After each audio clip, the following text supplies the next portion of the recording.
Queridos, Salmo 128, né? Quem estava aqui semana passada? Bastante pessoas estavam aqui, falamos de bastante assuntos, alguns até divertidos, não foi? Mas bastante importante. E hoje nós vamos meditar numa continuidade, é um cântico separado, diferente, mas ele é uma continuidade daquilo que vimos semana passada. Amém, irmãos? O assunto muda, mas ainda fala de família. Glória a Deus. Salmos 128. Cântico dos degraus. Glória a Deus. Vou esperar que todos achem para nós meditarmos juntos.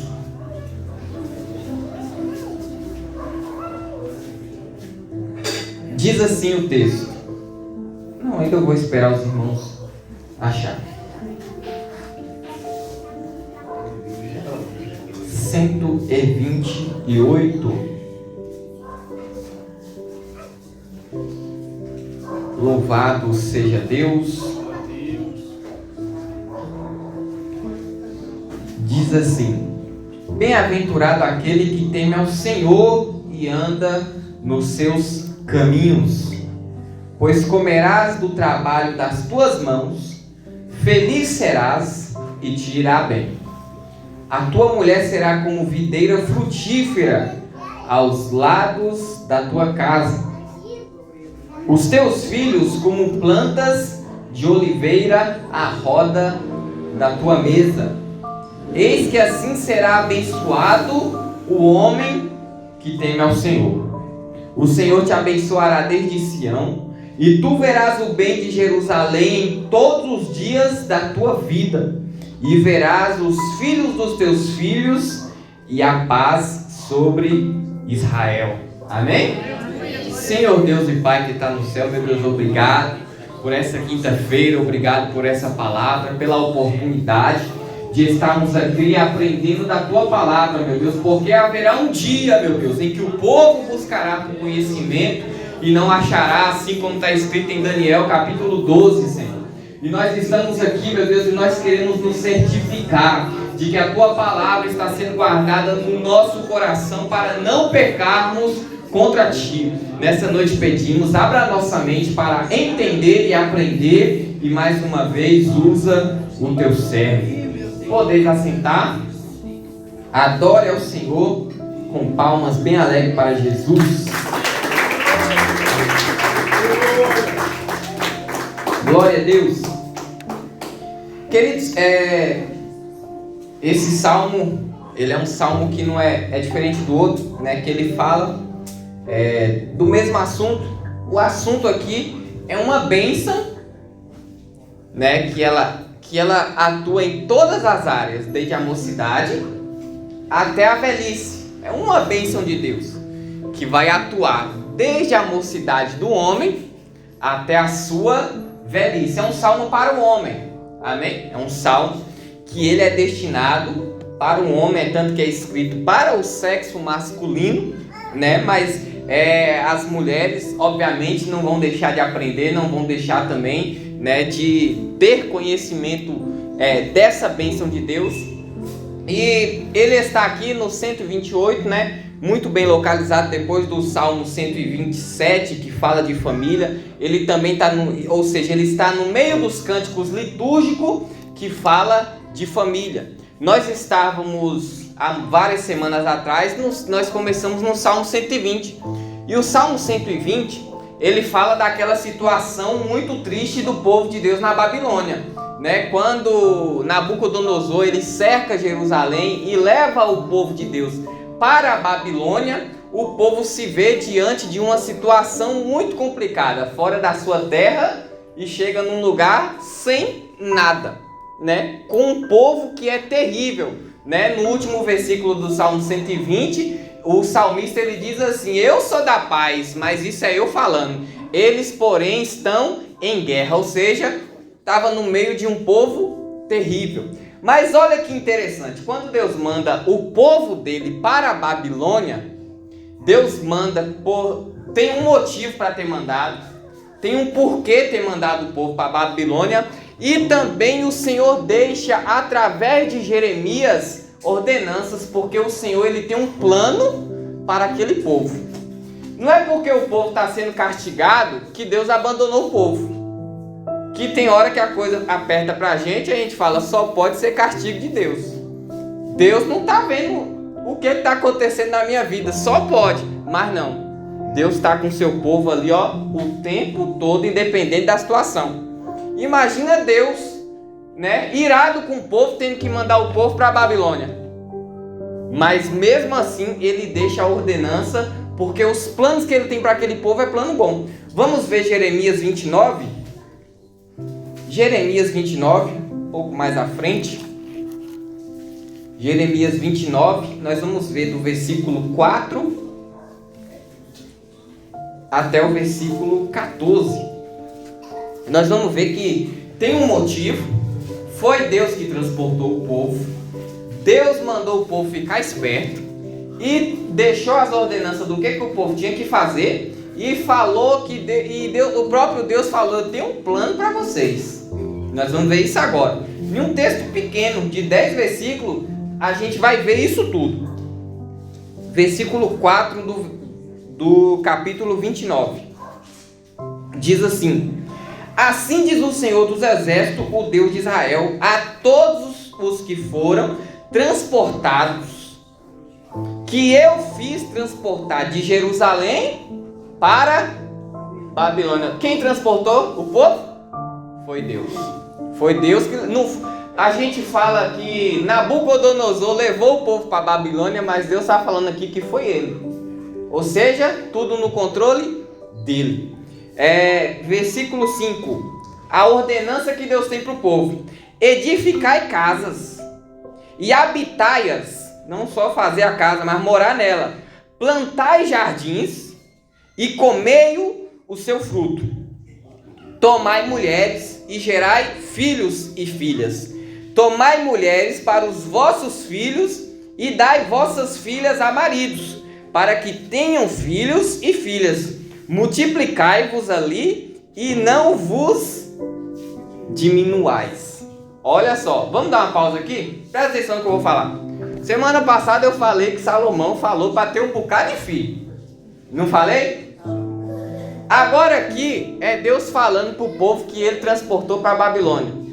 Vocês vão para a Babilônia, vocês vão fazer casa, vocês vão morar nas casas, vocês vão plantar, ou seja, tem que trabalhar para comer.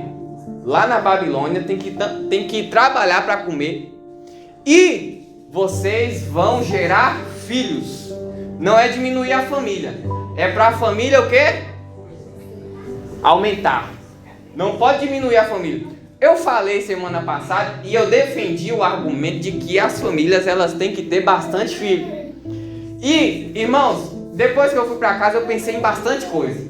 Bastante coisa. Que ainda bem que eu não falei para deixar para falar hoje. Olha que interessante. Quando a gente é jovem, a gente quer ter 1. 2 tá bom. Só que todo idoso que eu converso, e olha que eu converso com bastante gente, né, durante o meu dia a dia do meu trabalho, converso com várias pessoas, e todo idoso que tem muitos filhos, ele está feliz. Nunca vi um idoso falar assim, era para eu ter um filho só, eu tive 5. Nunca ouvi ninguém falar isso.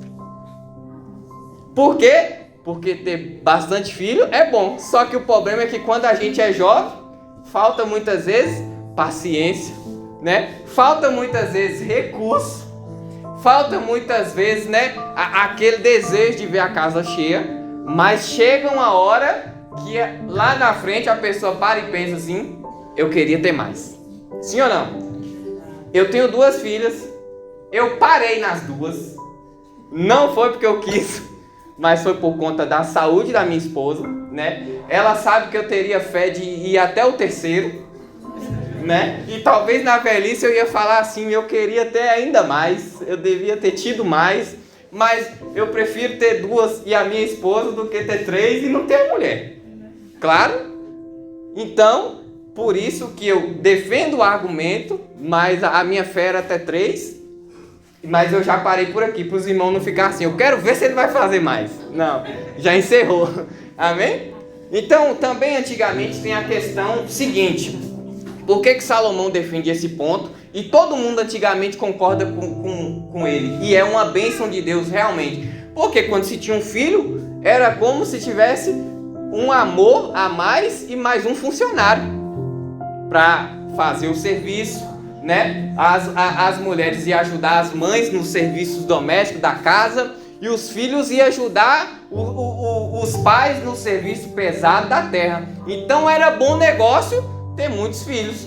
Também, quando vinha um filho homem, era aquela alegria. Quando vinha a filha mulher, naquela época nem tanto, mas mesmo assim, as mulheres, elas ajudavam bastante, e elas também podiam ser arranjadas em casamentos para fazer parcerias. Não estou defendendo esse caso, tá bom?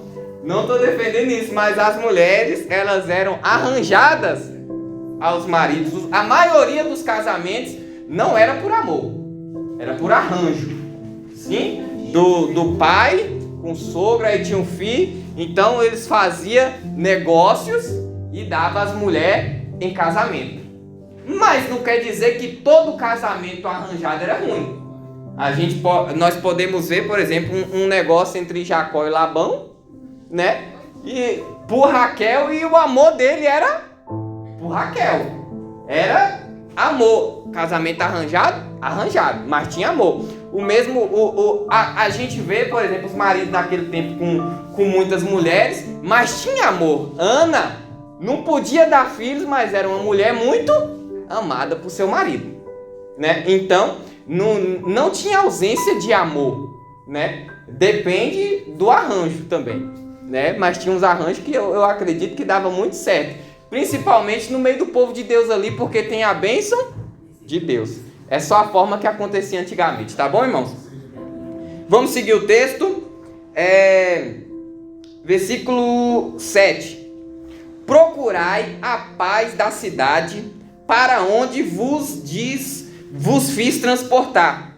Ou seja, vamos terminar o versículo para eu falar disso. E orai por ela ao Senhor, porque na sua paz vós tereis paz. Ou seja, o Senhor falou, vocês estão indo para um lugar e vocês vão procurar pela paz. O salmista do Salmo 120 está fazendo isso.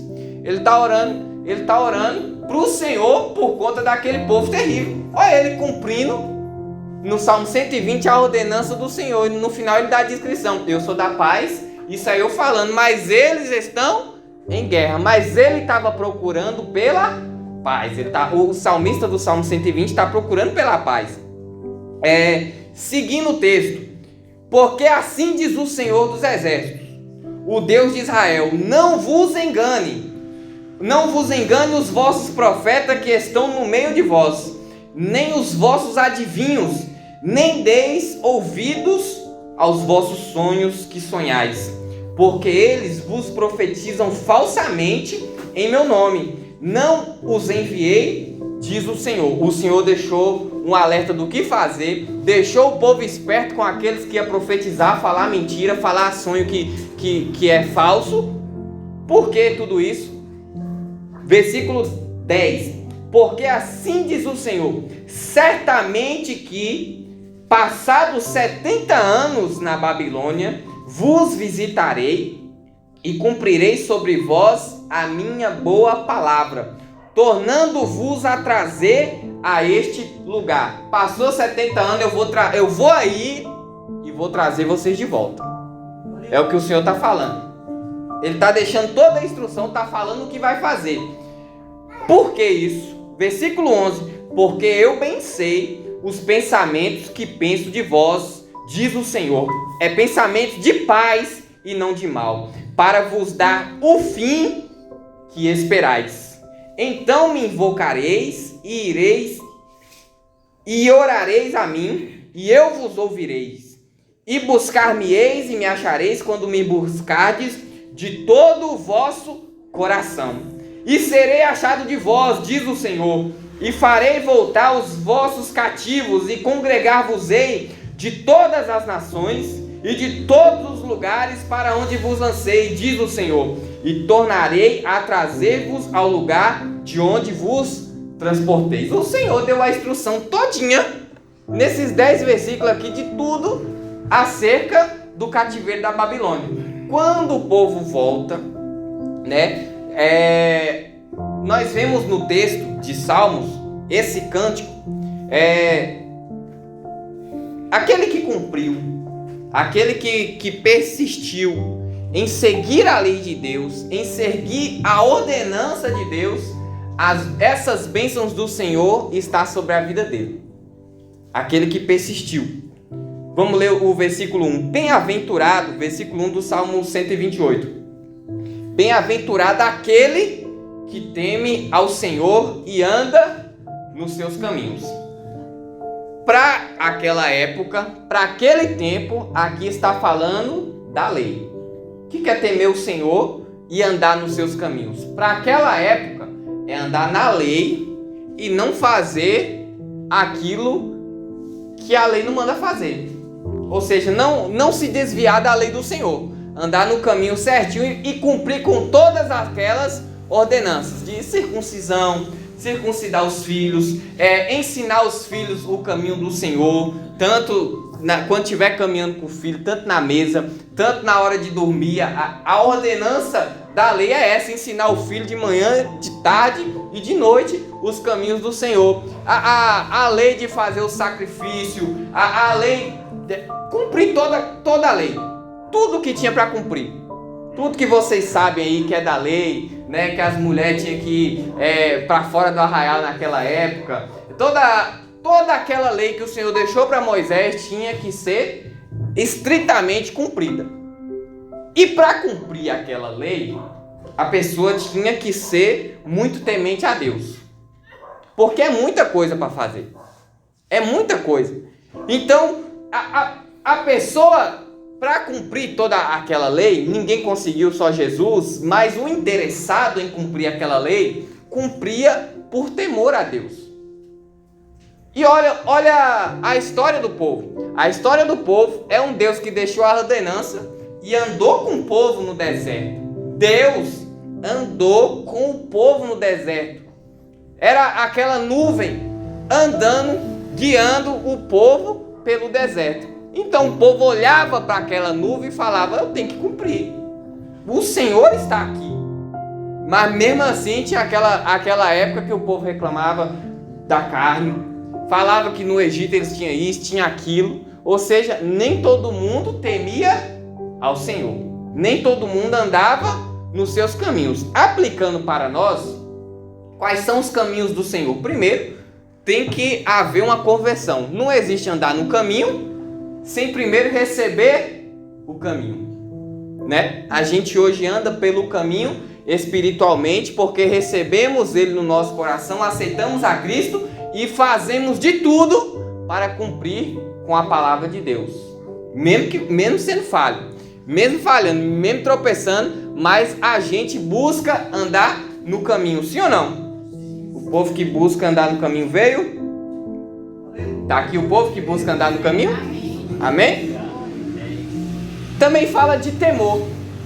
Irmãos, temor é uma coisa que eu vejo que divide opiniões. Para uns, temor é respeito, né? Não, respeito é reverência a Deus. Para mim, temor também é ter medo.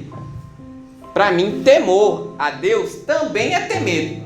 Por quê? Porque quando a gente anda, quando a gente examina as Escrituras e vê a consciência de santidade dos santos da Bíblia, eles têm umas coisas que eles falam que a gente pensa se vai falar igual eles falou. Vou dar um exemplo. Zaqueu, ele vira para Jesus. Zaqueu, cobrador de impostos. Tem gente que prega errado falando que ele era ladrão. Zaqueu não era ladrão coisa nenhuma. Porque Zaqueu, ele chega de frente com Jesus na casa dele. Zaqueu fala assim para Jesus: Jesus, se eu passei a perna em alguém, eu vou retribuir 4 vezes mais. Mas não é eu vou retribuir 4 vezes mais aqueles que eu passei a perna. Ele falou, se eu passei a perna em alguém. Se eu cobrei um imposto indevido de alguém, eu vou ressarcir 4 vezes mais. É se. Ele não fez isso. É se ele tivesse feito, ele ressarcia 4 vezes mais. Isso é coisa de quem? De alguém que tem uma consciência de santidade. Sim ou não? Jó chega diante de Deus na argumentação com Deus, né? Porque os amigos de Jó estão falando que ele pecou e Jó está falando, eu não pequei. E Jó chega diante de Deus e fala assim, Deus, se eu olhei para uma mulher indevidamente, pode mandar levar a minha. Olha só a consciência de santidade do homem chegar diante de Deus e falar isso. É porque ele não fez. Por isso que ele está falando isso. Porque ele sabe que se ele tiver feito, vai cair algo ruim contra ele. E isso é temor a Deus. Isso é ter medo da consciência do pecado. Para mim é ter medo. Tem coisa que eu não faço porque eu sou bonzinho, mas tem coisa que eu não faço porque eu sei que a providência de Deus vai vir contra mim. Vai vir a justiça. Vocês estão entendendo? Tem coisa que é porque a gente é legal, graças a Deus o Senhor santificou. E tem coisa que é porque se vier, o bicho pega. Olha a vida de Sansão. Sansão teve um final daquele jeito que teve porque ele tomou coragem para pecar. Ele perdeu o medo. Afinal ele era forte. Aí ele foi tomando coragem, até que o temor, o medo da justiça vir contra ele, foi embora. Tá dando para entender? Então tem gente que fala que é só respeito, que isso divide opiniões. Para mim, temer também é ter medo. Os filhos, vamos falar dos filhos de antigamente. Os filhos de antigamente respeitavam o pai, tinha reverência, mas também tinha medo. Por quê? Porque sabia que o pai agiria. Sim ou não? Então, os irmãos entendem do que eu estou falando. Então, quem teme ao Senhor, quem tem quem tem esse respeito, vamos assim dizer, quem tem esse medo da providência de Deus vir, da ira de Deus vir sobre a vida da pessoa, ela se esquiva. Ela está procurando andar pelo caminho porque ela não quer, né, colher coisas ruins para a vida dela. Então, para quem teme, tem as bênçãos de Deus. E é Ele que fala, pois comerás do trabalho das tuas mãos, feliz será e te irá bem. Esse é o versículo 2. Pois comerás do trabalho das tuas mãos, feliz será e te irá bem. Olha só naquele tempo. Naquele tempo, veio a lei de Deus para o povo cumprir.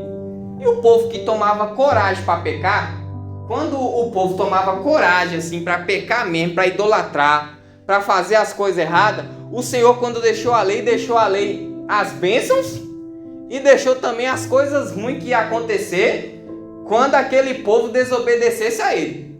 Ele deixou as bênçãos, e aí quando a gente vai para a lista de bênção, para comparar com a de maldição, não compensa. Quando a gente compara a lista de bênção com a lista de maldição, você fala, meu Deus, é porque Ele quer que tenha mesmo. Porque a lista de bênção é grande, mas a de maldição não é só grande, não, ela é extensa. Ela é extensa. Enquanto isso, abra em Deuteronômio 28. Em Deuteronômio 28, é justamente para tratar das maldições. Enquanto você procura, vai prestando atenção no que eu vou falando. Quando o povo desobedeceu, geralmente é a terceira geração que desobedece. Aí as coisas ficam sérias. Quando o povo entra na terra prometida, a primeira geração obedece, a segunda geração obedece, mas quando vem a terceira geração, aí vai tudo por ladeira abaixo. E quando as coisas ficam feias, as primeiras coisas que se vai embora é trabalho e família. Deuteronômio 28, do 30 a seguir. Quem pode ler? Desposar-te-ás com uma mulher, porém outro homem dormirá com ela. Edificarás uma casa, porém não morarás nela. Plantarás uma vinha, porém não aproveitarás o seu fruto. O teu boi será morto aos teus olhos, porém dele não comerás. O teu jumento será roubado diante de ti, e não voltará a ti. As tuas ovelhas serão dadas aos teus inimigos, e não haverá quem te salve. Teus filhos e tuas filhas serão dados a outro povo. Os teus olhos o verão, e por eles desfalecerão todo o dia. Porém não haverá poder na tua mão. Olha só, se vocês estão vendo aí que a lista ela é muito extensa, e só esse pouquinho já se desestabiliza um homem por completo, porque arrancou dele aí o trabalho, arrancou dele aí as coisas que ele tem, arrancou dele a mulher e arrancou dele os filhos. Sobrou o quê? Só dor e sofrimento. Não tem mais nada para tirar. Mas aí a gente fala na nossa percepção. Mas o nosso Deus, ele é amor e ele é muito amoroso. Mas quando ele pesa a mão, ele sabe pesar direitinho. E aí ainda pesa na saúde, pesa na alma, pesa... A coisa fica séria para a nação por completo, por conta da desobediência. Se você pegar o versículo 20, o capítulo 27, se eu não me engano, é o que tem as bênçãos. E no capítulo 28, acho que do 15 a seguir, é isso mesmo? Começa as maldições. E aí as maldições, elas são bem extensas. Agora, o salmo que nós vimos, né, os salmos a qual nós estamos vendo, ele é o oposto do que foi lido. Se temer a Deus, essas coisas não acontecem, muito pelo contrário, e é isso que nós vamos ver agora. Pois comerás do trabalho das suas mãos. Dura coisa é você trabalhar e não ver resultado. Você não vê o resultado. Você está lutando, você luta, né? Tem gente que trabalha, peleja, lá na frente o sócio vai passar a perna e perde tudo. Né? Naquele tempo era trabalho no campo. Era trabalho no campo. Para ele perder o trabalho, bastava não chover. Ou seja, é dependência de Deus todo ano. Durante todo o ano tinha que chover na hora certa. E dependência de Deus o tempo todo. Então, para a maldição vir, Deus, nesse sentido, Deus só precisava fazer não chover. Não choveu, o trabalho dele foi embora. Mas se ele obedecer, se ele andar no caminho, se ele temer a Deus, ele vai plantar, ele vai colher e vai comer do trabalho das suas mãos. É ao contrário. Desobedeceu, a maldição que está lá em Deuteronômio, capítulo 28. Mas se obedeceu, vai comer do trabalho das suas mãos. Amém?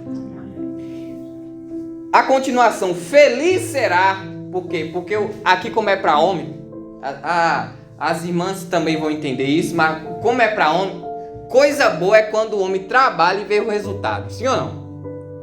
Quando você vai à luta e você vê o resultado do que você está fazendo, você se sente feliz. Você se sente feliz, é o que o texto está falando. Feliz será e te irá bem. É o que a gente quer. Trabalhar, colher, ficar feliz e em paz. O homem precisa mais de quê? Tá ótimo, sim ou não? Versículo 3. Versículo 3 nós vamos com atenção. A tua mulher, é para homem, a tua mulher será como videira frutífera ao lado da tua casa. Tem Bíblia que deve estar com a versão diferente. No interior da casa, tem alguém com a Bíblia assim? Que fala no interior da casa. A da irmã Neuza, fala como, irmã Neuza? O versículo 3. Interior da casa. Interior da casa, né? Esse é o jeito mais comum de ver esse salmo, né? Mas vamos por parte. Tem duas questões aqui. A tua mulher será como videira frutífera. E aí tem a questão de no interior da casa. Primeiro, videira frutífera. A videira frutífera aqui, que ele está fazendo uma metáfora, uma comparação com a esposa. Por que videira frutífera? Naquele tempo não tinha uma coisa melhor para se comparar alguém do que com uma videira. Que a videira era símbolo de riqueza, alegria, prazer, celebração, vida compartilhada. Para vocês terem ideia, tem um texto em Provérbios que fala. Isso é para aquele tempo, tá, irmãos? Não é coisa para a gente fazer hoje. Mas em Provérbios tem um texto que fala: quando o teu amigo estiver mal, quando ele estiver naqueles dias terríveis, vai lá na casa dele e tome um vinho com ele. Isso é para aquele tempo, nós não tomamos vinho, amém? Mas era tão símbolo assim de alegria, de celebração, de colocar alguém para cima, que ele está trazendo aqui a esposa como videira frutífera. Não é só videira, é uma videira que dá fruto. Tá entendendo? E esse fruto aqui não é filhos. É alegria, é a celebração, vida compartilhada. É uma videira que dá frutos, ela é constante. Ela sempre dá o fruto. Então, é essa a comparação que está falando. Só que aí, como é para os homens, aí pega para nós agora. Uma videira precisa de cuidados. Precisa de cuidado. Uma videira não é uma coisa que plantou lá, largou lá. Não é assim. Videira precisa de cuidado, poda, sustentação, é tempo, é investimento. Estão entendendo? É uma videira. É coisa boa, é coisa de valor, mas tem investimento. Tem investimento. Não é igual milho. Milho plantou lá, depois você volta lá para buscar o sabugo. Não, videira é diferente. Videira requer cuidado. Amém? E o interior da casa? Por que no interior da casa? Quer dizer que a mulher não pode sair de casa? Já pensou? Não é disso que está falando. Amém? Tem tanta coisa para falar disso que eu não sei nem por onde começar. Mas, por exemplo, em Provérbios 7:10 fala de uma mulher infiel e o autor daquele texto, eu não me lembro agora qual é, porque Provérbios tem vários autores, não é só Salomão. Ele está falando: filho meu, fica longe daquela mulher, porque é uma mulher que ela sai pela rua procurando um moço, um jovem para ela tragar. E lá fala: se você for para a casa dela, quando o marido dela chegar, ele não vai te perdoar. Ele vai tirar a tua vida. Isso está lá em Provérbios 7:10 a seguir. E aqui é justamente o oposto disso. Está falando que a mulher fica no interior da casa, ou seja, ela está dentro de casa porque ela é uma mulher do lar. Ela é uma mulher fiel, voltada para o marido dela. Tá entendendo? Não é que a mulher presa dentro de casa não pode sair. É questão de fidelidade, compromisso, companheirismo que está tratando desse assunto. Por exemplo, se a gente for ver a mulher de Provérbios 31, tem serviços que ela faz que tem que ser do lado de fora da casa. Então, o salmista aqui não está defendendo uma mulher em um cárcere privado. Então, tá falando o oposto de uma mulher infiel que anda por aí à toa, né, procurando coisa errada para fazer. Mas a mulher aqui, nesse sentido aqui, ela tá mais para a mulher de Cantares 7, do 6 ao 9, depois os irmãos veem como é que tá lá. É uma mulher que ela tá voltada para o seu marido intimamente. É disso que trata o texto. Então olha a bênção que Deus tem. A tua mulher será como videira frutífera, alegria. É uma mulher que vai trazer alegria para dentro de casa. Se você cuidar, claro. Se você cuidar, é uma mulher que vai trazer alegria, prazer, celebração, companheirismo para dentro de casa, uma vida compartilhada. É uma mulher que ela vai acrescentar. A Bíblia fala que aquele que acha uma esposa encontra uma bênção. Amém? É para ser assim. Louvado seja Deus. Segunda parte desse versículo, que agora fala dos filhos. Os teus filhos, como planta de oliveira, à roda da mesa. Os teus filhos como planta de oliveira. Por que oliveira? Oliveira aqui ele está fazendo um paralelo entre a planta oliveira e os filhos. Porque a oliveira, ela é uma planta que ela demora anos para frutificar. Ou seja, e com os filhos é assim, investimento, né? É anos para frutificar. Então quem plantou oliveira vai demorar para colher. Só tem trabalho, né? Porque os frutos vai vir depois. É como planta de oliveira. Mas essa planta de oliveira, ela é uma planta que ela vive séculos. Ela vive séculos. É uma planta que passa geração em geração. A bênção de Deus aqui é o filho não morrer. Já viu que uma cena triste, um pai enterrar um filho? Porque é os filhos que é para enterrar os pais. Então você quer ver coisa pesada? É um pai ter que enterrar um filho. Mas aqui a comparação é: os seus filhos serão como planta de oliveira. Ou seja, você não vai ter que passar por um velório do seu filho. E olha que naquele tempo os filhos enfrentavam guerras. Os jovens moços iam para a batalha. Mas a bênção de Deus é, mesmo que ele vai, ele não vai morrer. Você vai continuar tendo o seu filho, porque você foi alguém que obedeceu, você foi fiel a Deus, você foi temente a Deus. Tem mais coisa. Essa planta, a oliveira, ela resiste à seca. Ela resiste à seca. Ou seja, não é só a questão do filho viver muito tempo. É viver muito tempo e forte. O seu filho vai viver muito tempo, mas ele vai viver forte. Mesmo quando ele passar por um problema sério, mesmo quando vier a dificuldade, ele vai permanecer firme.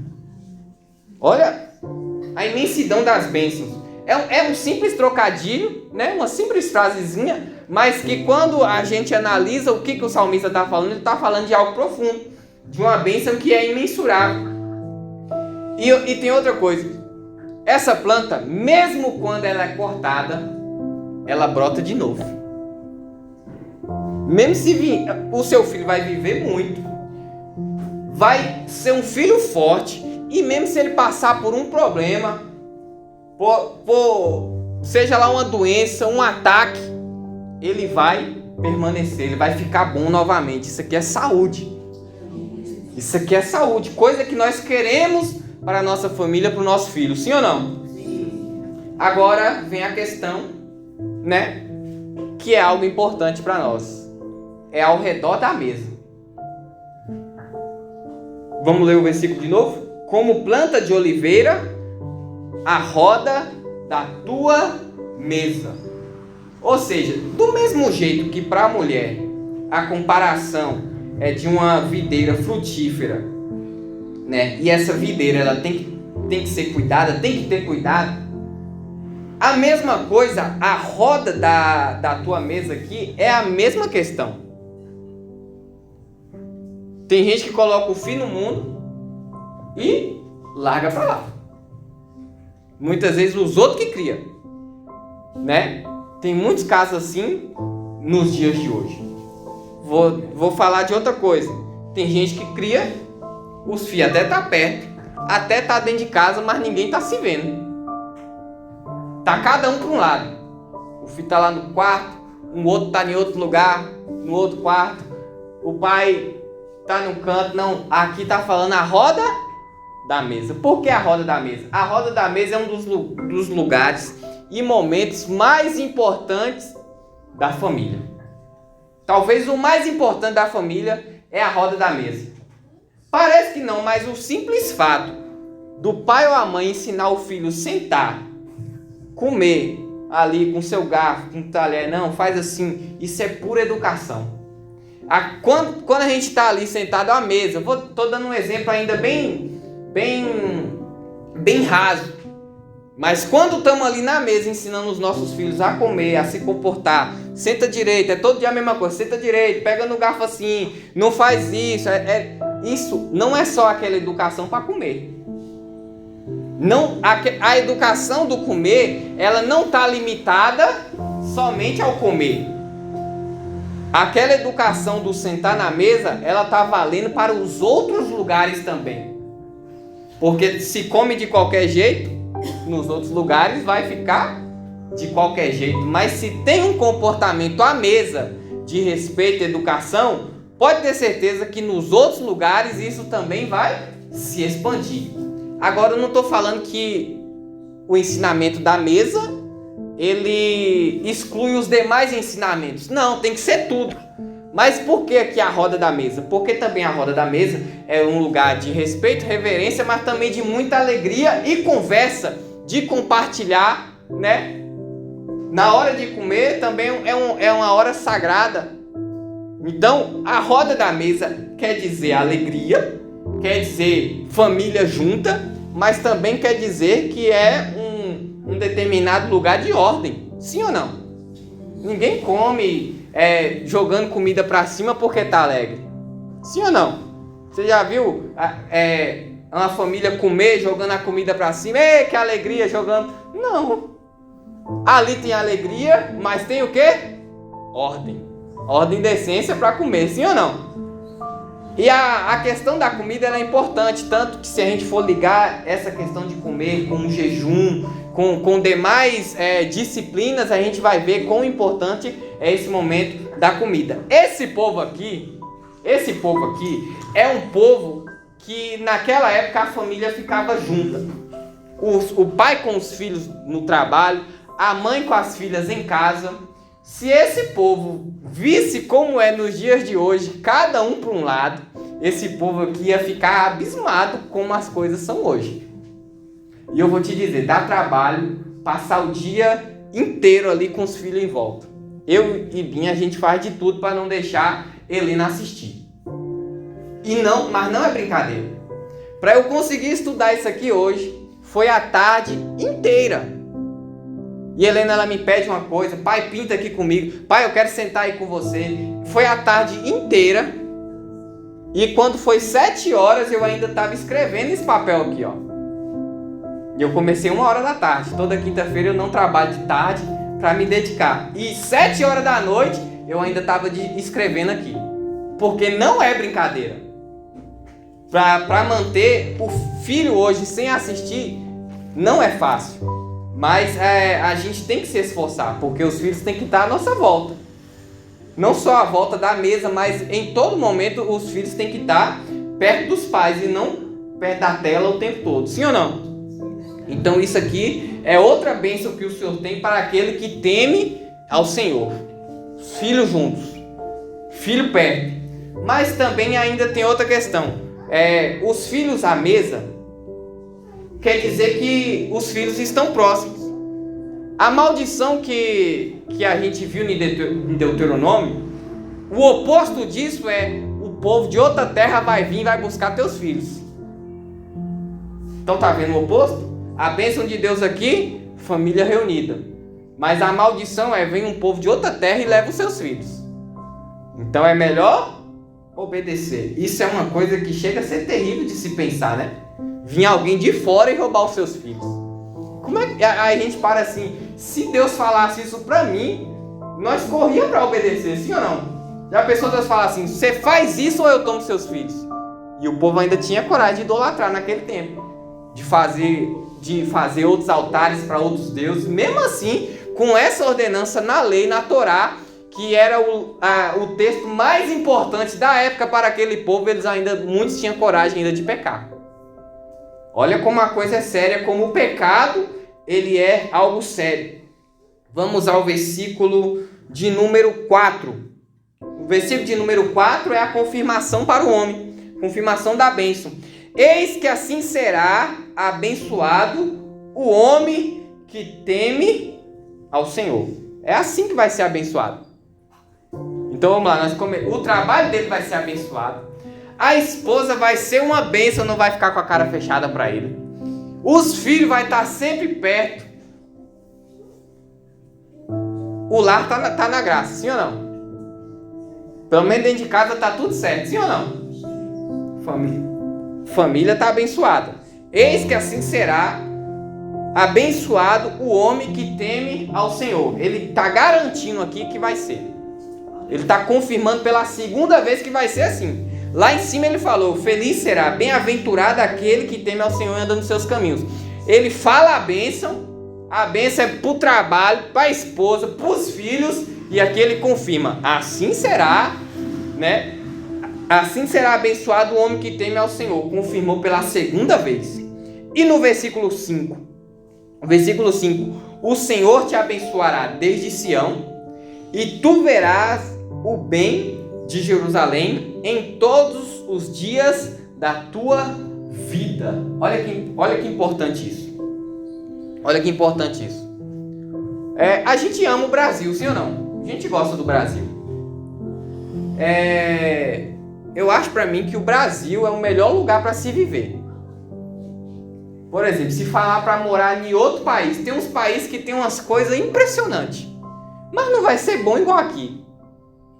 Não vai ser bom igual morar no Brasil. Sabe?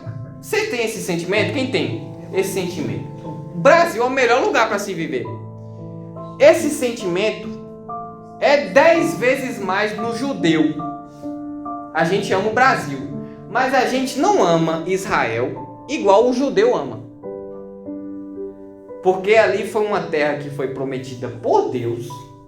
E Deus deu para aquele povo. E o povo apegou a terra tanto que eu vou te falar, se tivesse uma guerra aqui, a gente caía fora para não morrer. Mas aquele povo não. Aquele povo, para ficar na terra deles, eles enfrentam qualquer coisa, mas eles querem ficar lá. Vocês estão entendendo o nível? Eu amo o Brasil. Mas se as coisas apertar aqui, é capaz que eu caio fora assim e depois eu volto. Mas aquele povo não abre mão. Aquele povo não abre mão. Essa terra aqui é nossa. E eles têm que compartilhar a terra com o muçulmano. O lugar santo lá eles têm que compartilhar com o muçulmano, com o povo de Maomé lá. Tudo tem direito ao mesmo lugar, mas eles estão lá. Eles não abrem mão. Então o desejo no coração deles por aquele lugar ser abençoado é muito grande. Eu não sei falar o tanto que é grande o desejo daquele povo por aquele lugar ser um lugar de paz, abençoado, sem problema. E se você for lá viajar para lá hoje, você vai ver que tem problema. Porque a terra não é só deles, eles têm que dividir a terra, né? Por conta da questão lá de Sara e Abraão, né? Com Ismael, querer adiantar a promessa de Deus. Aí aquele povo, né? A terra é dele, mas também é do povo de Ismael. É do povo de Isaac, mas também é do povo de Ismael. E aí tem que compartilhar a terra e tem esse problema sério até os dias de hoje lá. Então, o que a Bíblia está prometendo para eles? Para essas pessoas? O Senhor te abençoará desde Sião, e tu verás o bem de Jerusalém em todos os dias da tua vida. Uma região que vai ter paz, um lugar que vai ter paz. Se esse povo temer a Deus, a paz chega para ele. Se o homem temer a Deus, ele vai ver, vai contemplar as bênçãos do Senhor sobre aquele lugar. Só que isso não vale só para eles. Sabe por quê? Por que não vale só para eles? Porque o texto diz lá no primeiro versículo, bem-aventurado aquele que teme ao Senhor e anda nos seus caminhos. Então isso aqui não foi só para eles. Isso aqui é para todo aquele que teme ao Senhor na face da terra. Isso aqui é profético. É para todo aquele que teme ao Senhor. Não está escrito feliz o judeu que teme ao Senhor. Não, aqui está aberto para todo mundo. Feliz aquele que teme ao Senhor. Vale para mim, vale para você. Aquele que teme ao Senhor. Então o Senhor te abençoará desde Sião. Aqui está falando que vai abençoar a terra deles. Mas também aqui, o homem que teme ao Senhor, o Senhor abençoa a terra dele. Abençoa o lugar que ele está. Abençoa o lugar que ele habita. Isso aqui também é patriotismo. É para quem quer. Como é que é isso? A gente vê hoje na nação que tem um povo que amaldiçoa o Brasil. Amaldiçoa o próprio povo brasileiro, muitas vezes amaldiçoa a própria nação, que é o melhor lugar do mundo para se viver.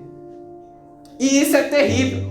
Ao invés do povo buscar a paz, buscar a bênção, o povo fica falando mal e reclamando. Aí que o Brasil é isso. Nós temos muitos problemas que a gente não tem nem ideia de como que resolve.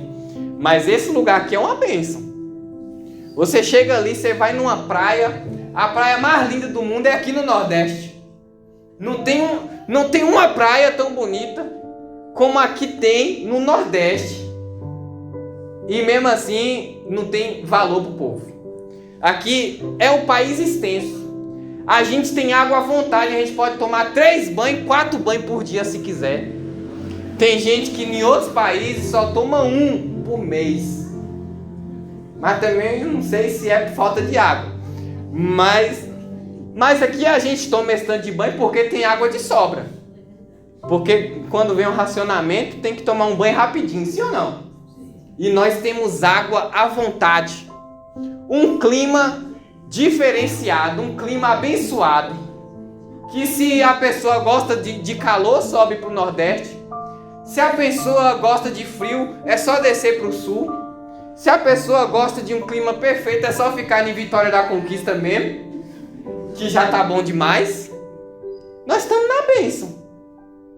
Nós temos um governo que precisa, né, da justiça de Deus cair sobre ele, precisa, que para mim é só Deus. Mas nós estamos, quando nós olhamos para outras questões, nós estamos no melhor lugar que se tem para viver nesse planeta. Melhor do que aqui, só quando vier o reinado de Cristo. E quando vier o reinado de Cristo vai ser gostoso demais. Vai ser bom demais. Porque Cristo ele vai trazer toda a justiça. Ninguém vai ficar para trás. Vai ser todo mundo justificado. Vai ser todo mundo vai ter alegria, graça. Ninguém vai chorar por causa de nada. Não vai ter ninguém no posto reclamando de nada. Mas para isso tem que temer ao Senhor. Olha, o texto aqui fala que bem-aventurado aquele que teme ao Senhor e andando nos seus caminhos vai ter essas bênçãos. E as bênçãos dentro de casa, ela já pode ser visível na vida daquele que teme ao Senhor. O lar do homem que teme ao Senhor, que anda nos caminhos do Senhor, pode ser transformado, abençoado, derramar as bênçãos lá. Na questão da cidade, na questão do país, na questão, né, geográfica, não depende de um homem só. Sim ou não? Se um homem pudesse ser justo e todo o país for abençoado, seria só se fosse o homem de autoridade máxima no país.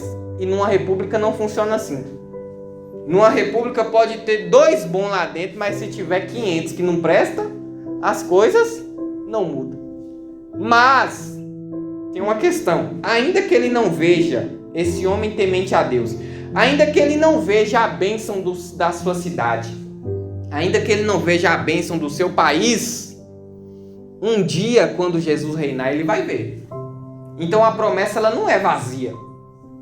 Porque talvez, por exemplo, digamos que eu sou um idoso, de 70 anos e eu estou no Brasil e desde que eu conheço o Brasil é terrível, é roubo, é morte. Mas eu fui temente a Deus. A promessa não está vazia ainda.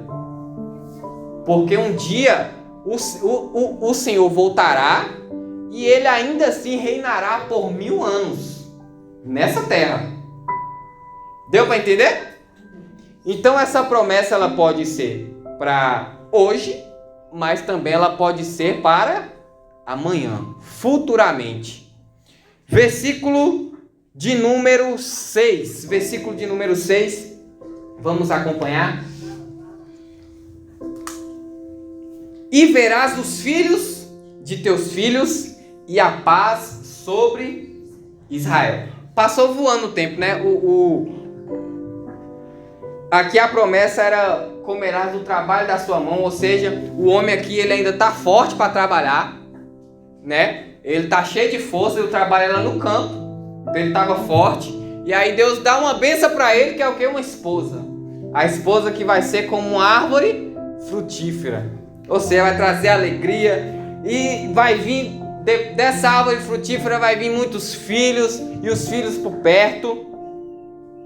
E aí, a bênção de Deus, ela foi para todos os dias da tua vida, ó.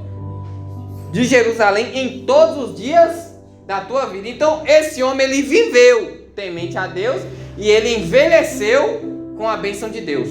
Ele envelheceu com a bênção de Deus. E tu verás os filhos de teus filhos. O que ele vai ser aqui? Vovô. E tem coisa melhor do que ser vovô, pastor? Eu acho que não tem. Ser pai é maravilhoso.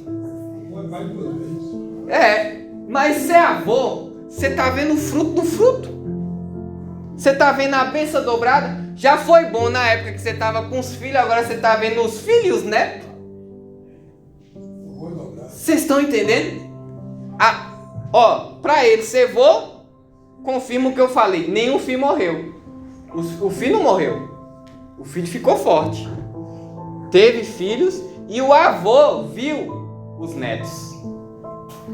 Aqui e verás os filhos de teus filhos e pais sobre Israel.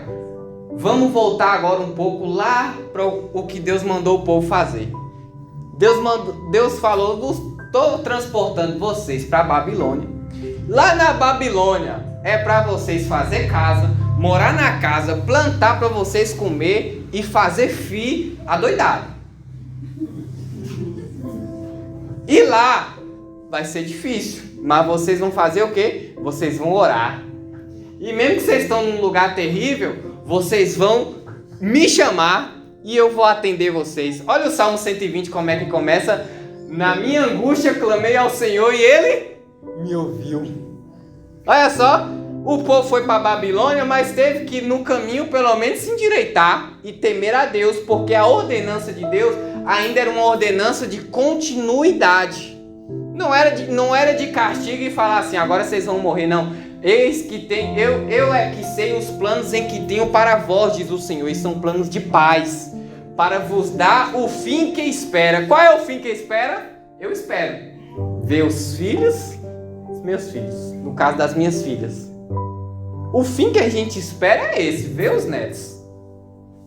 Esse é o fim que a gente espera. Morrer sem isso, irmãos, é terrível. Naquele tempo, eu valorizo isso hoje, e naquele tempo as pessoas valorizam ainda mais ver os netos. Exatamente. Naquele tempo, hoje nós já temos uma qualidade de vida e uma expectativa de vida de ver os bisnetos. Mas naquele tempo, um homem morria cedo, porque tinha guerra, tinha peleja, tinha invasão. Mas qual era o plano de Deus para aquele povo que estava indo para a Babilônia? Vou dar o fim que vocês esperam. O fim que você espera é longevidade, filhos fortes, esposa como uma videira frutífera. E lá no final você vai ver os frutos. E esses frutos, esses filhos, também vai ter paz sobre Israel. Lembra do que aconteceu lá quando o povo chega na terra prometida? Primeira geração tudo bem, segunda geração tudo bem, mas a terceira geração foi tudo por água abaixo. Mas a bênção de Deus aqui, ela está vindo diferente. Porque aqui, ó, e verás os filhos dos teus filhos e a paz sobre Israel. Quando os netos vier, não vai tudo por água abaixo, não. Vai continuar tudo em paz, graças a Deus. Então, olha só a questão. Primeiro começa no temor. Salomão escreveu: o princípio da sabedoria é o temor a Deus. O temor é o princípio da sabedoria. Isso aqui, Provérbios, que é para o jovem. Então o jovem ele já tem que começar o quê? Temendo a Deus. O jovem ele tem que começar temendo a Deus. Por quê? Por que isso? Porque é na juventude que a gente é mais atrapalhado e tem coragem para pecar. É na juventude. Onde está o vigor, hormônio, ideia maluca o tempo todo. Então, é na juventude o jovem já tem que temer a Deus. Temendo a Deus vem o quê? Trabalho. Ele vai trabalhar e ele vai ver o fruto. Depois vem o quê? A esposa. ele vai ver aquela amada e vai falar, opa, eu lembro que, vou contar isso pra vocês.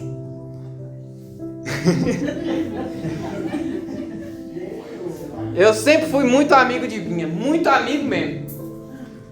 Só que eu gostava dela e ela não desconfiava. Aí quando no dia que me deu coragem, eu perguntei pra ela assim, e um rapaz, pra ter você como pretendente, o que ele tem que fazer? Ela falou assim, ele tem que amar a Deus acima de qualquer coisa. É eu. Eu falei, sou eu. Pois começa hoje. Falei, pois começa hoje. E aí foi chão, viu? Aí foi trabalho dobrado. Aí foi luta. Aí foi peleja. Mas eu tô aqui. Amém? Então vem trabalho, vem esposa, depois vem os filhos. E tem que vir tudo debaixo da bênção de Deus. Senão, se não for Deus, também nós nem conseguimos. Se não for Deus, e aí vem os filhos estão perto da mesa. Mas não fica só dentro da família. Esse salmo aqui, ele não é fechado, restrito à família. Ele é um salmo que, quando chega na parte dos filhos, a coisa transborda para a cidade. Porque nós estamos criando o filho à mesa, mas os filhos não vão ficar à mesa para sempre. Os filhos não vão ficar à mesa para sempre. As minhas estão à mesa hoje. Mas, por exemplo, a da minha sogra pode dizer, Mariana está no banco, Juliana dá aula, Vinha atende como nutricionista, ou seja, isso transborda para a sociedade. Os filhos que a gente cria com a educação à mesa vai transbordar para a cidade. E isso vai trazer frutos na cidade. É disso que se trata o Salmo. O Salmo, o povo volta para a sua terra, mas o povo tem que dar continuidade no legado do povo de Deus. Então, aquilo que é a bênção de Deus dentro de casa, ela transborda para a cidade. Tanto que tem 2 versículos aqui que traz isso. O versículo 5 diz: o Senhor te abençoará desde Sião, e tu verás o bem de Jerusalém em todos os dias da tua vida, porque é isso que o povo quer o bem da família e o bem de Jerusalém, o bem da cidade. Eu queria que o Brasil fosse uma maravilha. Eu acho a minha cidade abençoada, Vitória da Conquista. E eu nem nasci aqui, mas eu acho a minha cidade abençoada. Mas eu acredito que ainda pode ser mais abençoada ainda. E se a gente não vê isso, quem sabe pelo menos quando vê os netos, os bisnetos, a gente vê uma Vitória da Conquista, um Brasil melhor ainda, uma Bahia melhor ainda. Tá vendo? Então começa dentro de casa, começa de forma íntima, depois à mesa, depois se espalha pela cidade. Amém? Então esse é o salmo que a bênção do Senhor, ela está com aquele que teme ao Senhor. Surgem várias questões. Por exemplo, muitas vezes dentro das igrejas, isso no meio do povo de Deus, o povo não está livre de sofrer problemas na família. O povo não está livre. Por quê? Por que não está livre? Tem a promessa de Deus, mas não está livre. Porque tem a promessa de Deus, mas também tem a natureza pecaminosa. Essa natureza pecaminosa, ela atrapalha muitas vezes também o cultivo, atrapalha muitas vezes e também acontece calamidades em vários lados. E muitas vezes não dá para olhar para alguém, ó, a culpa é da mulher, olha lá, a culpa é do homem, olha lá, foi os filhos que destruiu. Não dá para fazer, não dá para julgar nesse sentido. Porque todo mundo está sujeito a ter problemas. E problemas em diversas áreas. Tá dando para entender? Então, por exemplo, não é porque que a gente sabe que tem a bênção de Deus para aquele que teme ao Senhor, que aí a gente vai olhar para uma família que não está devidamente estruturada e vai falar, olha lá, é porque ele não temeu a Deus. Não é assim. Os discípulos chegou para Jesus e perguntou para Jesus, ele estava diante de um homem coxo, olhou, Senhor, quem foi que pecou para ele estar desse jeito? O Senhor falou, ninguém pecou. Ninguém pecou. Foi o pai, foi o avô, foi quem que pecou? Ninguém pecou. Ele está assim para que se manifeste a glória de Deus.